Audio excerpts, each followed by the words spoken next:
de la investigación. El concepto de nivel aparece ya en muchos libros, por supuesto, no es novedoso, no es algo que hayamos inventado. Pero, ¿para qué clasificar a los estudios según niveles? Y la respuesta es por el concepto de línea de investigación. Este concepto es tan importante como el concepto que habíamos visto en los tipos de investigación. Fíjate que cuando hablamos de tipos de investigación había un concepto muy importante que teníamos que conocer y era el de variable de estudio. Bueno, ahora que hablamos de los niveles de la investigación, el concepto más importante que está alrededor de todo esto es el de línea de investigación. Por lo tanto, antes de comenzar diremos qué es una línea de investigación. ¿A qué nos estamos refiriendo con esto de línea de investigación? Bueno, una línea, ya sabes que en matemática es la unión de muchos puntos. Pero en investigación, cada punto es un trabajo de investigación. Por lo tanto, una línea de investigación será una secuencia de puntos conformada por un conjunto de trabajos de investigación. Ahora, si es una línea, ¿de dónde a dónde nos traslada? ¿Para qué sirve esta línea? ¿O qué une esta línea? Bueno, las líneas de investigación se originan en el descubrimiento del problema y terminan cuando planteamos su solución. En el camino vamos haciendo varios trabajos de investigación que nos permitan transitar esta línea de investigación, este camino, este sendero. Esto es una vía que hay que construir poco a poco. Algunas características de la línea de investigación. Y esto es importante porque la estrategia metodológica parte de lo que vamos a señalar ahora. Una de las características de la línea de investigación es que no importa qué estudio hagas en el medio, ya sea que hagas 1, 2, 3, 4, todos los que tú quieras, así sean estudios con la hipótesis probada o no probada, todos los estudios que hagas dentro de una misma línea de investigación tienen a la misma unidad de estudio. No va a cambiar. Siempre la unidad de estudio será la misma. No importa cuánto hayas avanzado en tu línea de investigación, no importa si estás comenzando tu línea de investigación, siempre la unidad de estudio será la misma. Por otro lado, la variable de estudio también será la misma. Entonces, a lo largo de una línea de investigación hay dos cosas que no cambian, no se mueven. Y son, 1, la unidad de estudio, 2, la variable de estudio. Son dos características que no pueden fallar, que no pueden cambiar a lo largo de toda la línea de investigación. Ahora, hay características que sí van cambiando a lo largo de la línea de investigación. Una de ellas son los antecedentes investigativos. Para poder avanzar en tu línea de investigación, vas a requerir cada vez mayor número o mayor cantidad de antecedentes investigativos. Claro, cuando tú estás en el nivel más básico, cuando vas a descubrir un problema, en realidad es muy probable que no necesites ningún antecedente. Podrías trabajar así. Pero ya cuando tú quieres plantear una solución, necesitas mucha información, necesitas referentes, necesitas teoría, necesitas aval de la literatura para poder plantear soluciones. Entonces, a medida en que vayamos avanzando en nuestra línea de investigación, necesitaremos cada vez más antecedentes investigativos. Y también el número de variables de interés se irán añadiendo poco a poco, e irán haciendo más complejo este sistema para poder plantear soluciones eficientes, teniendo en cuenta que las condiciones y la enfermedad y los problemas son multivariados y hay influencia del entorno externo sobre las proposiciones que nosotros hacemos. Entonces, cosas que no cambian en una línea de investigación, la unidad de estudio y la variable de estudio siempre son las mismas. Cosas que sí cambian en una línea de investigación, más antecedentes investigativos, más variables de interés a medida que vayamos avanzando. Con este concepto preliminar vamos a ir a revisar los niveles de la investigación. Y para hablar de los niveles vamos a imaginarnos una pirámide de 6 niveles. Comenzando de la parte inferior, vamos a tener al nivel exploratorio. El nivel exploratorio se refiere a la investigación cualitativa y el resto de los niveles a la investigación cuantitativa. Entonces vamos a demarcar aquí al primer nivel como cualitativo y el resto de los niveles los vamos a demarcar como cuantitativo. ¿Cuál es la diferencia entre uno y otro? Pues es muy simple, el análisis estadístico. El análisis estadístico está en la investigación cuantitativa. En cambio, en la investigación cualitativa no hay análisis estadístico. De tal modo que si tú coges un libro de estadística, pues no vas a encontrar al nivel exploratorio, porque en realidad a los estadísticos, a los matemáticos, a ellos no les interesa, ellos solo quieren contar, ellos solo quieren medir, quieren clasificar, quieren hacer pruebas, algoritmos. En cambio, en la investigación cualitativa no hay nada de eso. De hecho, los objetivos en una investigación cualitativa son hermenéuticos, no requieren de análisis estadístico. Por ejemplo, comprender, traducir, verificar, son objetivos que no requieren de procedimientos estadísticos para ser alcanzados. En cambio, en la investigación cuantitativa, pues sí tenemos que aplicar procedimientos estadísticos. Ahí sí se requiere del análisis estadístico. Y precisamente con los niveles de la investigación vamos a ver cuál es la importancia del análisis estadístico a lo largo de una línea de investigación. Los estudios exploratorios, dijimos, no tienen variables analíticas, es que no se hace análisis estadístico en ellos. No estoy diciendo que no tengan variables, sí los tienen. Lo que pasa es que no se hace análisis estadístico con estas variables. En cambio, en los estudios descriptivos sí hay variables analíticas y su característica es que tenga una. Los estudios relacionales tienen más de una, o vamos a poner un número exacto, tienen 2 variables analíticas. Los estudios explicativos tienen más de 2 variables analíticas. Fíjate cómo es la secuencia, esto está muy fácil.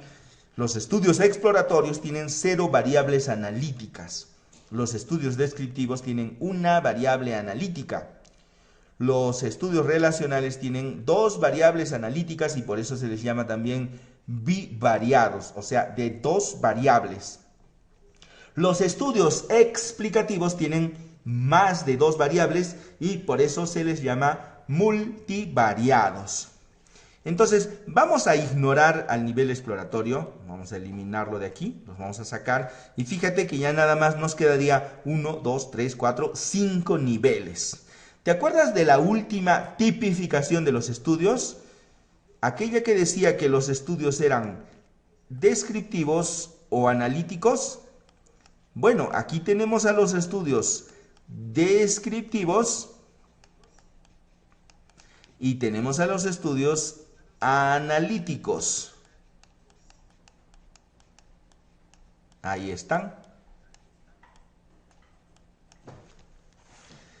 Entonces, cuando tú tienes un estudio descriptivo, ya por lógica, por deducción, el nivel de la investigación de tu estudio es descriptivo. Pero si tú tienes un estudio analítico, entonces tu estudio analítico podría ser relacional, podría ser explicativo, podría ser predictivo o podría ser aplicativo, cualquiera de ellos. Por eso te decía que la última clasificación, la tipificación de los estudios en descriptivos y analíticos, era el punto de partida para hablar de los niveles de la investigación. Porque esta clasificación nos permitía encontrar jerarquías dentro de los estudios, dentro de los trabajos de investigación. Y es que es lógico, si los estudios descriptivos tienen una variable y los analíticos tienen más de una, entonces habrán estudios con 2 variables, habrán estudios con 3 variables, y 4 variables y 5 variables y todas las variables que tú quieras. Bueno, si el estudio es de dos variables bivariado, me estoy refiriendo a las variables analíticas o variables de interés, entonces es relacional. Pero ya si tienes más de dos, el estudio es explicativo. Y de esta manera vamos descubriendo diferencias claras entre un nivel descriptivo y uno relacional. Sigamos.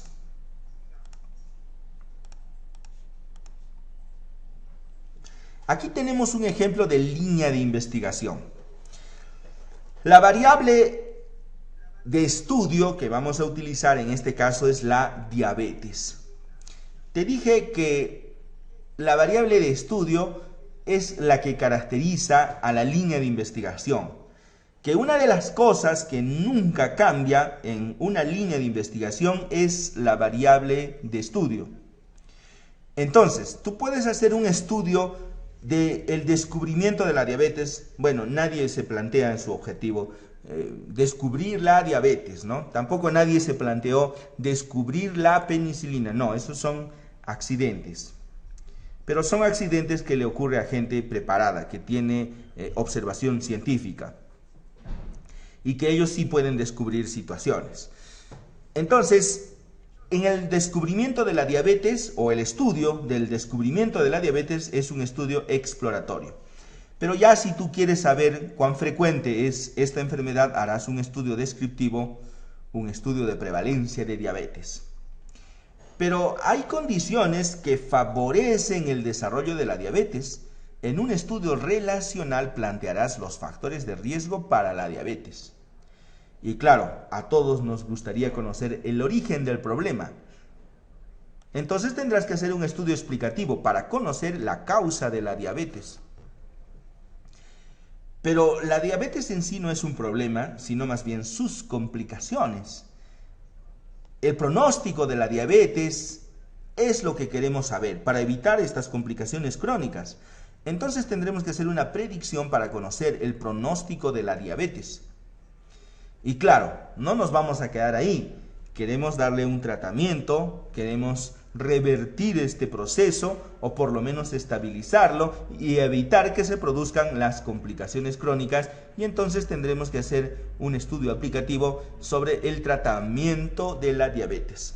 Fíjate que todos los estudios llevan la palabra diabetes porque esa es la variable de estudio, esa es la variable que nunca cambia, esa es la variable que caracteriza a nuestra línea de investigación. Y claro, ¿a quién le da la diabetes? Pues a los pacientes. Por eso la unidad de estudio siempre será el paciente.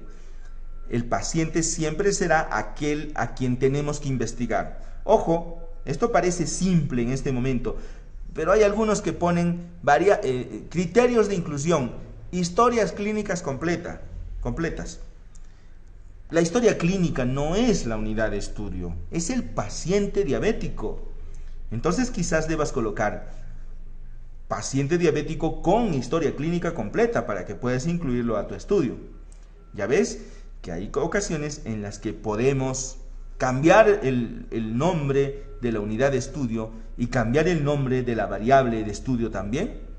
Entonces, recordemos siempre, dentro de una misma línea de investigación, lo que no cambia es la variable de estudio, como la diabetes en este caso, y la unidad de estudio, que en este caso sería el paciente diabético. Fíjate que cuando hacemos un estudio de identificación de la diabetes, y esto ya hace muchos cientos de años se descubrió la diabetes, y entonces el hecho de descubrir la diabetes en los pacientes no hace que ellos se recuperen, pues no por descubrirles la enfermedad les hemos hecho algún bien, entonces no hemos hecho ningún beneficio para el paciente. Ahora, cuando tú haces un estudio de prevalencia de diabetes, ¿qué beneficio le estás brindando a estos pacientes que conforman tu 10%, suponiendo que ese sea el valor de la prevalencia? Ninguno. Ahora, si tú haces un estudio de factores de riesgo y encuentras que hay condiciones que favorecen el desarrollo de la diabetes, ¿qué favor les estás haciendo a estos pacientes a quienes les has encontrado condiciones de riesgo? Ninguno. Ahora, si tú haces un estudio de causas de la diabetes y encuentras que el problema era la insulina insuficiente a nivel de los islotes de Langerhans, ¿Qué beneficio le das al paciente con este descubrimiento? Pues ninguno. Ahora, si tú haces un estudio de pronóstico donde dices a este paciente le va a dar pie diabético, retinopatía, insuficiencia renal, ¿qué beneficio estamos haciendo sobre su pronóstico? Ninguno. Pero si hacemos un estudio de tratamiento de la diabetes con insulina, antidiabéticos orales, dándole programas de dieta, de ejercicios, entonces sí estamos haciendo algo por los pacientes. Sí estamos logrando un beneficio. Sí estamos persiguiendo que cambie su situación actual. Por eso a este tipo de investigación Mario Bunge le llamó investigación aplicada. Es decir, que vamos en la búsqueda de la solución de problemas.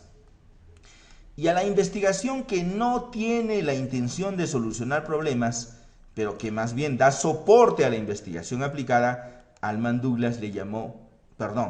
Mario Bunge le llamó investigación pura. También algunos se llaman investigación básica. Bueno, es lo mismo, pura o básica para el caso, da lo mismo. Lo importante es que hay que reconocer que existen dos momentos de la investigación. Hay un momento donde recolectas información y el objetivo de la investigación es saber por conocer. Pero hay un momento donde tenemos que solucionar problemas y a esta investigación se le llama aplicada. Por supuesto, para hacer investigación aplicada, antes tendrías que haber realizado investigación pura.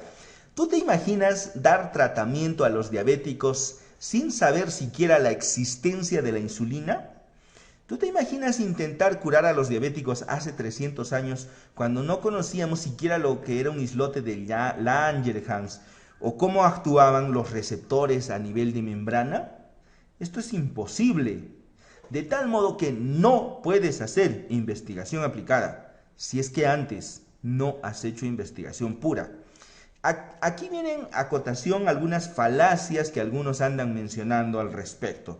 Y dicen, como nosotros somos países latinos, pues hay que hacer investigación aplicada. No podemos perder el tiempo en hacer investigación pura porque necesitamos solucionar nuestros problemas ya mismo. La persona que tiene este discurso, lógicamente, no tiene idea de lo que está hablando. No tiene siquiera ningún concepto relacionado a lo que es línea de investigación. No tiene la mínima idea de lo que está proponiendo. No puedes hacer investigación aplicada si es que antes no has hecho investigación pura o si es que antes otros no han hecho investigación pura dentro de tu misma línea de investigación. La única manera de solucionar problemas es llegar al nivel aplicativo. Y para llegar al nivel aplicativo tienes que transitar con tu línea de investigación a través de los diferentes niveles de investigación. El verdadero aporte que haces a la ciencia y a la sociedad es cuando llegas a un nivel aplicativo. La verdadera trascendencia está en llegar a la solución de problemas. ¿De qué sirve hacer estudios de prevalencia una y otra vez? Si ciertamente las prevalencias pueden variar entre una población y otra. Si no planteamos soluciones, no estamos haciendo verdadera investigación. Si no avanzamos en nuestra línea de investigación, estamos haciendo esfuerzos infructuosos. Ahora recuerda, los niveles descriptivo hacia arriba son investigación cuantitativa, de tal modo que solamente podrás avanzar en tu línea de investigación si conoces procedimientos estadísticos. Algunos investigadores cualitativos, sobre todo en las ciencias sociales, dicen, no, son dos paradigmas distintos. Hay que escoger entre investigación cualitativa o investigación cuantitativa. Yo escogí quedarme con la cualitativa. Bueno, lo que ellos están diciendo subliminalmente es que no tienen la mínima capacitación sobre la estadística. Lo que ellos están diciendo en su interior y se están diciendo ante sí mismos es que están lisiados para hacer análisis estadístico, que no tienen la mínima idea de lo que es el análisis estadístico y que no tienen la intención de aprender estadística para hacer investigación. El planteamiento de las soluciones solamente se da en el nivel aplicativo. Y para ello tendrás que transitar todos los niveles de la investigación. Y para ello necesitarás aplicar procedimientos estadísticos, por lo menos a nivel básico. Sin la estadística, jamás, escucha bien, sin la estadística, jamás hubiésemos llegado a la luna. Así que no pensemos que solamente podemos hacer investigación cualitativa, que debemos conocer ambas, porque tenemos que aprender a descubrir problemas y luego plantear soluciones eficientes basados en el análisis estadístico. Muy bien, veamos algunas características particulares de cada uno de estos niveles. En el nivel exploratorio encontramos la descripción de fenómenos y por eso también al nivel exploratorio se le llama fenomenológico. Algunos dicen investigación fenomenológica y publican un libro, han descubierto un nuevo tipo de investigación. Es la investigación exploratoria, es la investigación cualitativa. Como sinónimo está bien, pero no has descubierto nada, habría que ponerle a ese autor que escribió un libro así. La investigación fenomenológica para el caso de la taxonomía es lo mismo que el nivel exploratorio o que la investigación cualitativa. La función de estos estudios es reconocer e identificar problemas, como cuando descubrieron la diabetes. Alguien encontró que habían pacientes que tenían un conjunto de síntomas similares. Decían polidipsia, poliuria y polifagia, era la tríada de este síndrome. Más adelante le pondrían un nombre y se llamaría diabetes. Pero la función del estudio era descubrir una entidad común entre un grupo de pacientes que se morían con características comunes. Estaban identificando un problema, estaban descubriendo una enfermedad. Ahora, para descubrir la enfermedad y descubrir que había poliuria, polifagia y polidipsia, pues no necesitas procedimientos estadísticos, ¿verdad? Y eso está muy bien porque estamos en el nivel exploratorio. Los modelos matemáticos aquí no existen.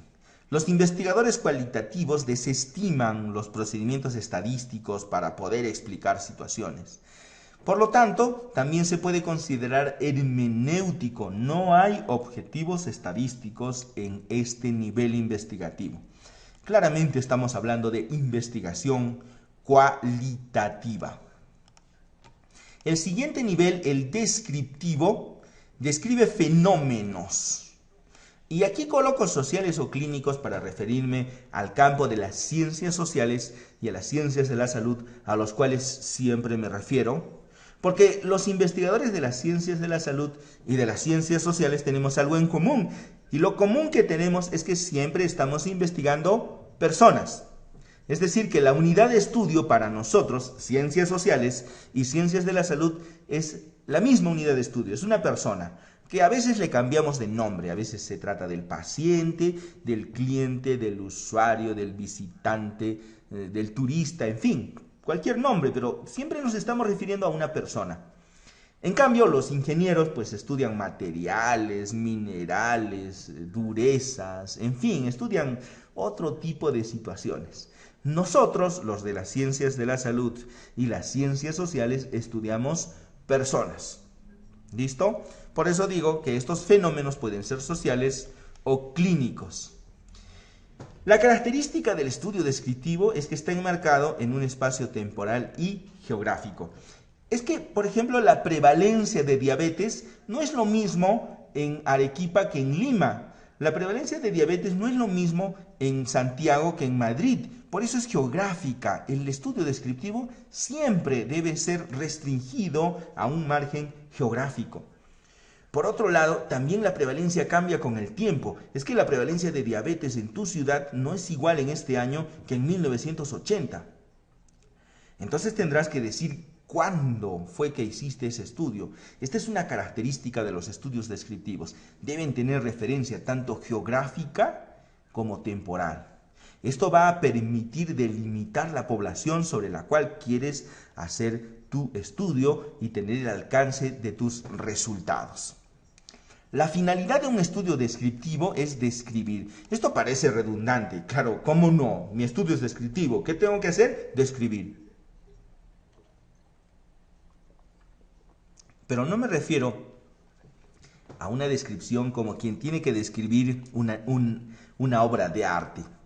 No se trata de pararte frente a una pintura y empezar a describir las emociones o las sensaciones que te produce. Me estoy refiriendo al objetivo estadístico de escribir. Es un término técnico dentro de la analítica. Describir es un término técnico y como tal debe ser considerado. Describir y estimar parámetros son los objetivos principales de este nivel. Estimar parámetros significa que hay características de la población que deseamos conocer, pero que no podemos medir a toda la población. Entonces tendremos que sacar una muestra y a partir de la muestra conocer el valor de la prevalencia. Pero ojo, no has estudiado a toda la población. Entonces el valor de la prevalencia que has encontrado no es real. Es un valor aproximado. Estás estimando con un margen de probabilidad el valor de la prevalencia para tu población. Ahora, una vez que tienes, digamos, a un conjunto de pacientes diabéticos, vamos a suponer 80 o 100, tú puedes describir qué características tienen. Por ejemplo, la edad, el sexo, la ocupación, la actividad física, los hábitos alimenticios, etc. Eso es describir, caracterizar, cuantificar de manera univariada a tus unidades de estudio que comparten una misma característica como por ejemplo ser diabéticos. Los estudios descriptivos describen frecuencias, si se trata de variables categóricas como la prevalencia, o promedios, si se trata de variables numéricas como por ejemplo el valor de la hemoglobina media. Y estiman parámetros con intervalos de confianza. Es decir, que no basta con decir que la prevalencia de diabetes en la población es 10%, sino también tendrás que dar el valor de la desviación estándar. Prevalencia de diabetes en la población igual 10% más menos 2. Ese más menos 2 implica los límites entre los cuales se encuentra el valor de la prevalencia y que corresponde a un intervalo de confianza calculado por el valor de la desviación estándar. Es un dato que debe acompañar siempre a la magnitud de la prevalencia. No basta con decir el valor puntual, tiene que estar acompañado por sus intervalos de confianza. Aquí tenemos a los estudios de frecuencia de la enfermedad, como por ejemplo incidencia y prevalencia. El tercer nivel, llamado relacional, está caracterizado por tener dos variables y por eso decimos bivariado. Es un estudio analítico, de hecho, de los estudios analíticos es el primero que aparece. No son estudios de causa y efecto. Hay que comenzar con esto, porque el hecho de encontrar aquí mi variable independiente y mi variable dependiente, a algunos les lleva a pensar de que estamos estudiando una relación de causalidad, y no es cierto. Los estudios relacionales no terminan con la conclusión o no concluyen con la relación causal entre dos variables. En lo que sí termina un estudio relacional es en el planteamiento de una hipótesis de causalidad, eso sí, pero no demuestran causalidad, solamente demuestran asociación. Ahora, esta asociación o relación, como le quieras llamar, puede ser causa y efecto. Ojo, no estamos diciendo que no estamos descartando tampoco. Puede deberse a una relación causal, pero también podría deberse a una relación casual, es decir, aleatoria, que no hay relación causa-efecto. La estadística que aplicamos aquí solo demuestra dependencia entre dos eventos. Por ejemplo, los estudios de asociación, y esto aparece en algunos libros, dicen sin relación de dependencia. Yo no diría sin relación de dependencia. Yo no colocaría esta sentencia. Ojo, si dos variables están relacionadas, existen dos posibilidades. Que su asociación sea causal, o sea, causa-efecto, y que sea casual, es decir, aleatorio. Entonces, cuando tú relacionas dos variables y encuentras un p-valor significativo, es decir, encuentras que hay asociación, no puedes decir que es sin relación de dependencia. No, tampoco podrías hacer esa afirmación. Simplemente que es una asociación y punto. que no podemos afirmar relación de causalidad. Sin embargo, esta frase aparece pues en algunos libros y hay que considerarla porque podría confundirnos en algún momento. Más o menos la regla que algunos han escrito es así. Dicen relaciones sin dependencia y relaciones con dependencia. Bueno, en algunos casos esto podría ser, pero no siempre, así que no lo utilicemos como regla general. Ahora, veamos nuestro nivel explicativo. Los estudios de nivel explicativo, como su nombre lo indica, explican el comportamiento de una variable en función de otra u otras. Los estudios explicativos pueden tener muchas variables. Recuerda, estos son estudios multivariados en su mayoría. Pero también podría ser en función solamente de una. Es decir, que podrían haber una variable independiente y una variable dependiente. Ahora, dentro de las variables independientes pueden haber muchas características. Por eso decimos aquí otras, por si acaso, ¿no? Son estudios de causa y efecto. Aquí sí. Aquí hay que demostrar relación de causalidad.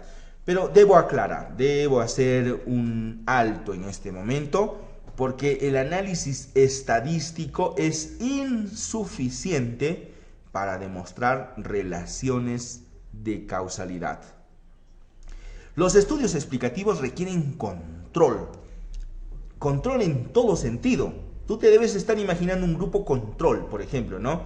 El grupo estudio, el grupo control. Ahí está el grupo control. O el grupo experimental y el grupo control. Otros se deben estar imaginando a la variable control. Pues también a esa nos referimos, sí, a la variable control, a esa también. Otros se deben estar imaginando el control de las mediciones, o sea, el sesgo de medición.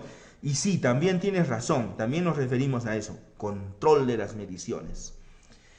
Y a todo lo que implique control, porque necesitamos demostrar con veracidad y con fehaciencia que la variable independiente es causa de la variable dependiente. Por esta razón, el análisis estadístico es insuficiente y habrá que agregar otros criterios de causalidad, como por ejemplo los criterios de Bradford-Hill.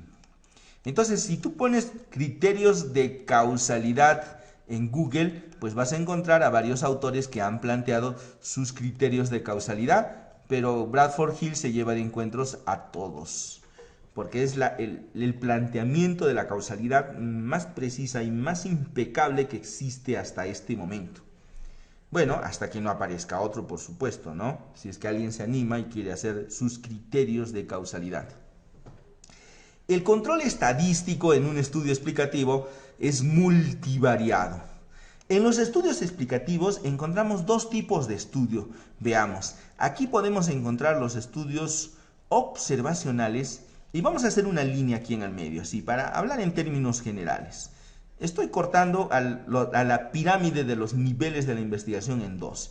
Bueno, aquí se encuentran los estudios observacionales, es decir, los que no tienen manipulación, y en la parte superior están los estudios con intervención. En términos generales, para no decir experimento, con intervención. ¿Recuerdan a lo que decía Allman Douglas? Con intervención y sin intervención. Entonces aquí tenemos con intervención. Lo que pasa es que los estudios con intervención todavía se pueden subdividir. Por esta razón es que prefiero utilizar la palabra con intervención. Bueno, los de abajo serían sin intervención. Y sin intervención sí es sinónimo de observacional, pero con intervención no es sinónimo de experimental. Quiere decir que los estudios explicativos podrían ser observacionales o podrían ser con intervención. Ahora, si son estudios con intervención, estos de aquí sí se llaman experimentales. Eso sí, estos son los experimentos. Pero ojo, no todos los experimentales son estudios con intervención, porque están ahí también los predictivos y están los aplicativos. ¿Listo? Entonces, los estudios con intervención de nivel explicativo son los estudios experimentales. Y este concepto es muy importante, porque más adelante hablaremos de los diseños de la investigación. Y un diseño, por ejemplo, es el experimento.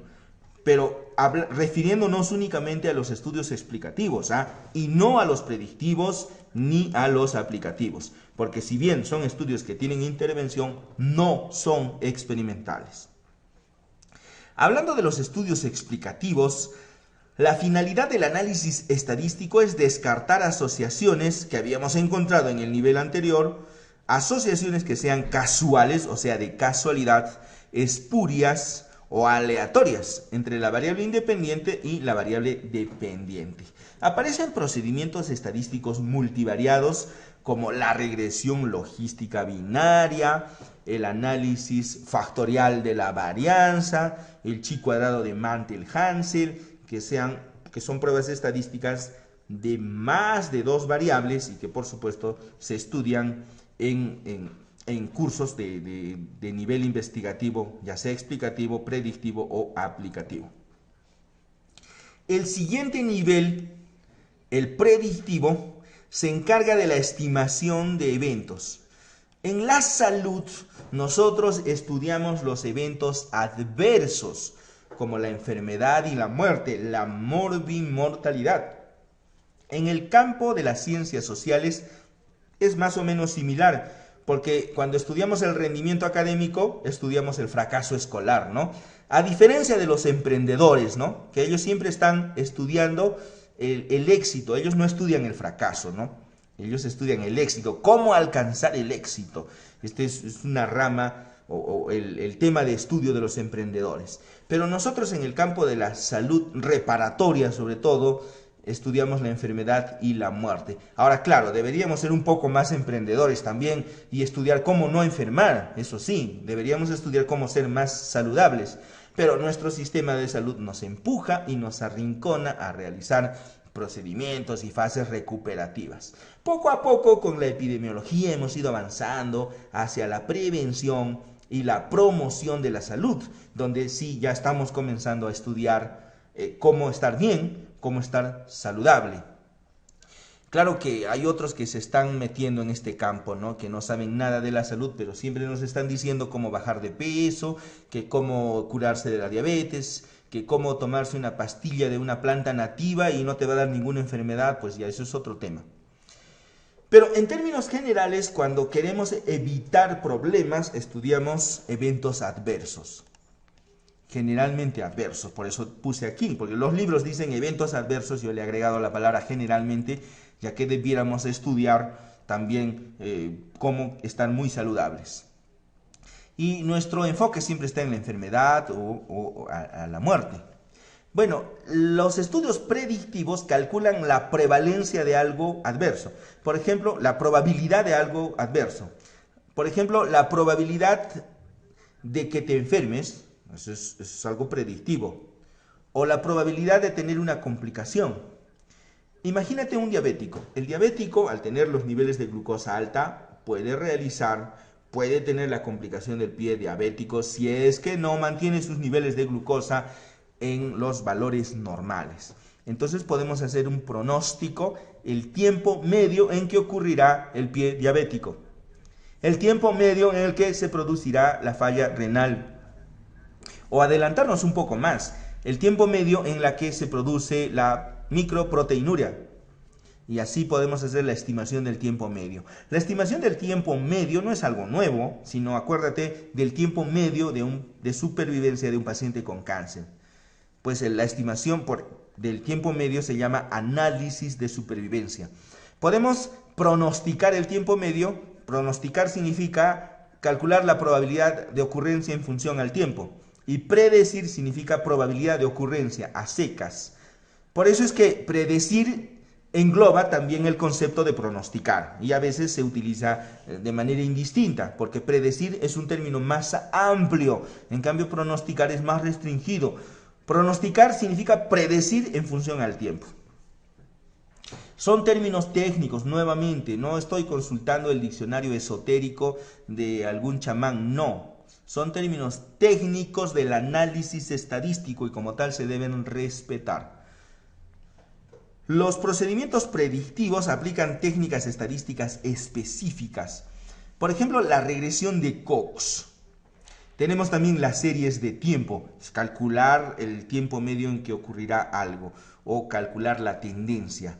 El análisis de supervivencia de Kaplan-Meier, los riesgos de Hazard, en fin, hay una serie de procedimientos y de análisis estadísticos que se aplican en el nivel predictivo. La idea es calcular la probabilidad de que algo ocurra o también calcular la probabilidad de que algo ocurra, pero en función al tiempo, predecir y pronosticar. Finalmente, el último nivel se refiere a la investigación aplicada. Y la investigación aplicada significa manipular, pero no en el sentido del experimento. Pongámonos el siguiente ejemplo. Una campaña de vacunación es investigación aplicada. Lo que estamos tratando es de reducir los niveles de la prevalencia de la enfermedad para la cual estamos vacunando.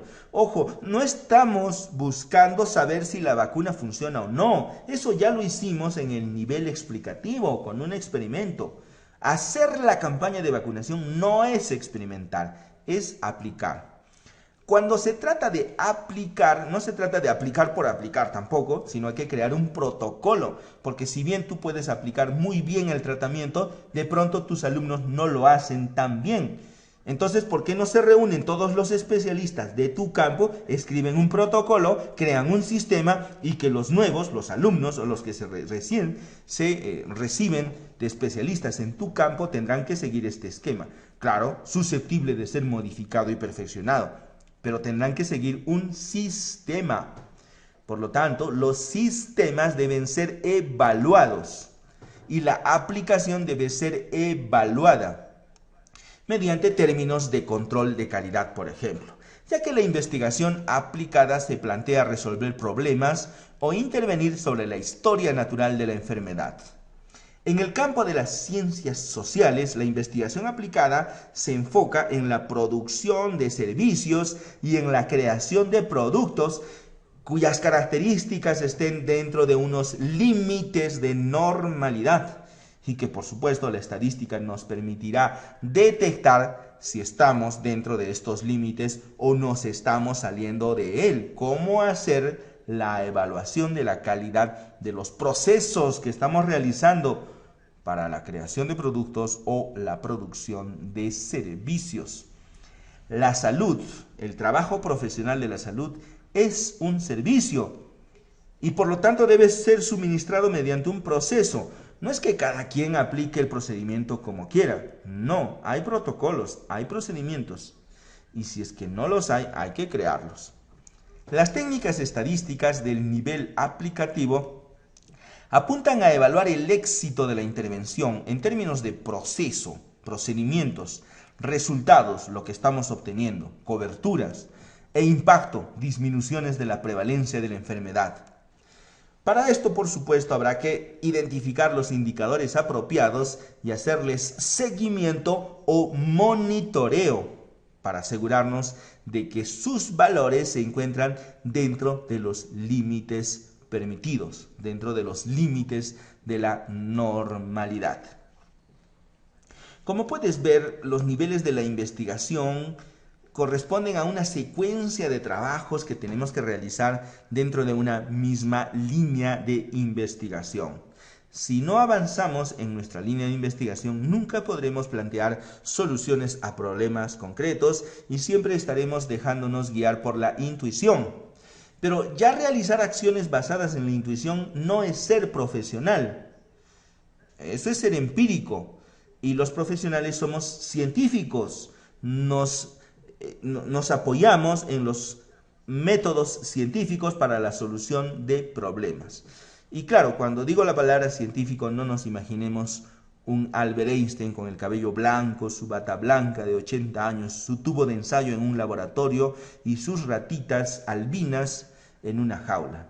No, pues un científico es aquel que utiliza el método científico para solucionar problemas, ya sea en el campo de la salud, en el campo de las ciencias sociales, en el campo de la docencia o en el campo empresarial, que también se apoya en herramientas estadísticas.